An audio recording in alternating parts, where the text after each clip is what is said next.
दाताला किंवा दाढेला लागलेली कीड, तोंडाचा घाण वास येणे, दातांचा पिवळेपणा किंवा हिरड्यांना सूज, दातामधून रक्त येणे अशा प्रकारच्या सर्व ओरल प्रॉब्लेम्सवरती हा घरगुती उपाय एकदा तुम्ही नक्की करून बघा. तुम्हाला आराम मिळेल. त्यासोबतच अगदी अवेळीच दात पडत असतील तर त्यासाठीही तुम्हाला ही मदत करेल. दात अगदी लोखंडासारखे मजबूत होतात. एकदा नक्की करा आणि अगदी घरातील बेसिक वस्तू आहेत, खर्च नाही.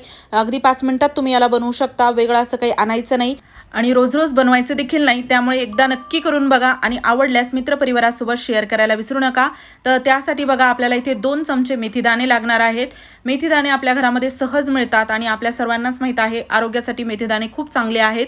त्यामुळे 2 चमचे मेथीदाणे घ्यायचे. छोट्या चमच्याने 2 चमचे घेतलेत, मोठा चमचा असेल तर 1 चमचा घेतलं तरी चालतं आणि ते आपल्याला खलबत्त्यामध्ये टाकून ओबडधोबडच कुटून घ्यायचे आहेत. मेथीदाणे खूप जास्त कडक असतात त्यामुळे ते लवकर बारीक होणार नाहीत. एका मेथीदाण्याचे 2 तुकडे झाले तरी पुरेसा आहे. त्यामुळे अगदी थोडंसं याला कुटून घ्यायचं. त्यासोबतच तुम्हाला जर मिक्सरमध्ये याला फिरवून घ्यायचं असेल तर घेऊ शकता. खूप बारीक पावडर केलं तरी चालतं किंवा थोडेसे असे ओबडधोबड कुटले तरी चालतात तुमच्यानुसार. तर मी इथे खलबत्त्यामध्येच याला थोडं कुटून घेतलं. एका मेथीदाण्याचे 2 तुकडे झाल्यासारखं वाटत होतं म्हणून मी आता याला एका परत वाटीमध्ये त्याच काढलेला आहे आणि बघू शकता अशा प्रकारे मोठं मोठं राहिलं तरी चालतं. फक्त आपल्याला कसं याचे पुरेपूर फायदे मिळाले पाहिजेत आणि तेही लवकरात लवकर, म्हणून याला थोडंसं कुटून घेणं गरजेचं आहे.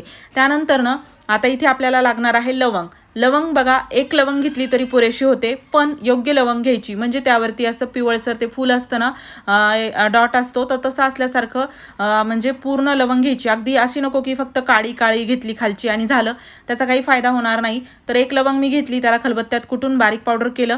म्हणजे मी अगोदरच लवंगचं भरपूर असं पावडर करून ठेवलेलं आहे, त्यातीलच मी घेतलं पावडर 1 लवंग इतकं आणि ते यामध्ये टाकलं मेथीदाण्यामध्ये. तर ते चांगलं व्यवस्थित मिक्स करून घ्यायचं.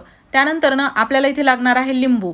लिंबू इथे बघा अर्ध लिंबू पुरेसं होतं आणि अगदी जसं अर्धा चमचा लिंबाचा रस जरी घेतला तरी चालतो, पण लिंबू नक्की वापरा. हे एक नॅचरल ब्लिचिंग एजंट आहे आणि ते कसं अगदी म्हणजे नॅचरल पद्धतीने आपल्या दातांना स्वच्छ करण्याचं काम करतं. त्यामुळे अगदी घरामध्ये सहज मिळतं देखील, त्यामुळे वापरायचंच. आणि अर्ध लिंबू यामध्ये मी पिळून घेतलं. लिंबाचा रस जो आहे ना तो मेथीदाण्यामध्ये असा चांगला मिक्स करायचा. लिंबाच्या रसामध्ये मेथीदाणे आणि लवंग चांगली मिक्स झाली पाहिजे, भिजली गेली पाहिजे आणि चांगलं व्यवस्थित त्याला असं मिक्स केल्यानंतर आपल्याला इथे लागणार आहे बघा कापूर. कापूर आपल्या घरामध्ये असतो. तुमच्या जर दाताला किंवा दाढेला कीड लागलेली असेल आणि वारंवार ती दुखत असेल तर कापूर एकदा नक्की वापरा. जास्त वापरायचा नाही, चिमूटभर जरी कापूर घेतला तरी चालतो. जसं की तुम्ही बघू शकता खूप कमी असा मी घेतलेला आहे, अगोदरच पावडर करून ठेवलेला आहे तो घेतला. बाकी तुम्ही जर कापूरची 1 वडी घेत असाल ना तर 1 वडी काही लागणार नाही आपल्याला, थोडासा तुकडा घ्या, त्याला बारीक करून यामध्ये टाकलं ना तरी चालतं. आता चांगलं व्यवस्थित कापूर देखील लिंबाच्या रसामध्ये मेथीदाण्यामध्ये मिक्स झाला पाहिजे, त्याची कोटिंग झाली पाहिजे यावरती. आता यानंतर ना आपल्याला बघा पुढचं जे इन्ग्रेडियंट आहे ते म्हणजे की मीठ. मीठ इथे मी चिमूटभर घेतलेलं आहे, चिमूटभरपेक्षा थोडं जास्तच म्हणा घेतलेलं आहे. ते यामध्ये टाकायचं, चांगलं व्यवस्थित मिक्स करायचं. आणि मीठ बघा आपल्या घरामध्ये सहज मिळतं आणि मीठ आपल्याला आपले जे दातामध्ये इन्फेक्शन झालेलं आहे ना तर ते दूर करण्यासाठी मदत करतं.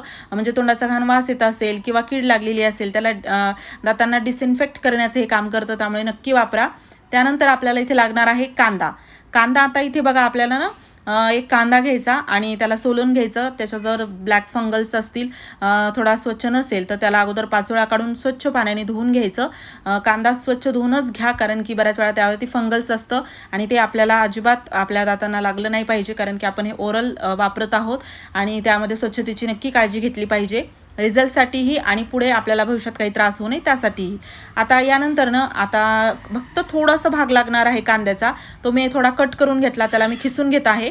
आणि हो, तुम्ही हा व्हिडिओ कोणत्या गावातून किंवा शहरातून बघत आहात ना ते मला नक्की कॉमेंट बॉक्समध्ये सांगा, जेणेकरून माझा व्हिडिओ कुठे कुठे पोहोचला मला ते कळेल. आता यानंतर ना आपल्याला खिसून घेतलेला कांदा घ्यायचा आहे.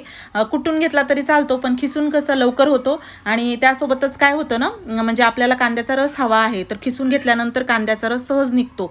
7-8 थेंब कांद्याचा रस यामध्ये आला पाहिजे एवढा कांदा खिसून घ्यायचा. 4-5 थेंब घेतले तरी चालतात, पण कांद्याचा रस नक्की वापरायचा.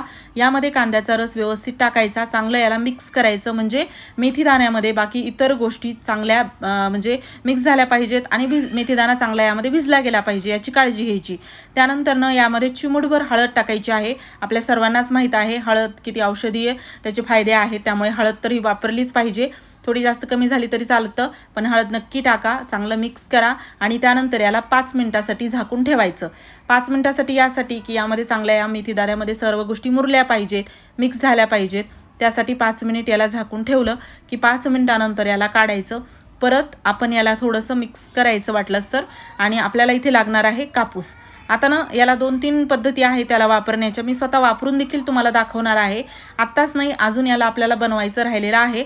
पण त्या अगोदर मेथी दाणा जो आहे ना तो चांगला भिजला आहे, म्हणजे मुरला आहे त्यामध्ये.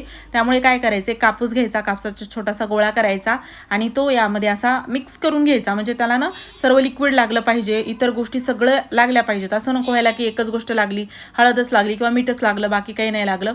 तसं नको व्हायला, म्हणून मी वारंवार म्हणते की मिक्स करून घ्यायचं आणि कापसाचा गोळा त्यामध्ये लिक्विडमध्ये भिजवून घ्यायचा. कापसाचा गोळा तर आपण बाजूला बनवून ठेवलाच आहे. त्यासोबतच आपल्याला लागणार आहे एक भांडं काही पण घ्या, त्यामध्ये 1 ग्लास पाणी घ्या. 1 ग्लास पाण्यामध्ये आपल्याला टाकायचं आहे जे मिश्रण आपण मेथी दाण्याचं बनवलं होतं ते यामध्ये पूर्ण टाकायचं. चांगलं याला ढवळून घ्यायचं, मिक्स करून घ्यायचं आणि गॅसवरती ठेवायचं याला गरम करण्यासाठी, याला उकळी येण्यासाठी. चांगलं हे असं उकळू द्यायचं. 2-3 उकळ्या यामध्ये आल्या पाहिजेत. पाण्याचा कलर बदलतो, त्यासोबतच थोडंसं पाणी कमी झाल्यासारखं देखील आपल्याला जाणवतं, कारण की यामध्ये ना म्हणजे हे पूर्ण व्यवस्थित गरम होणं गरजेचं आहे.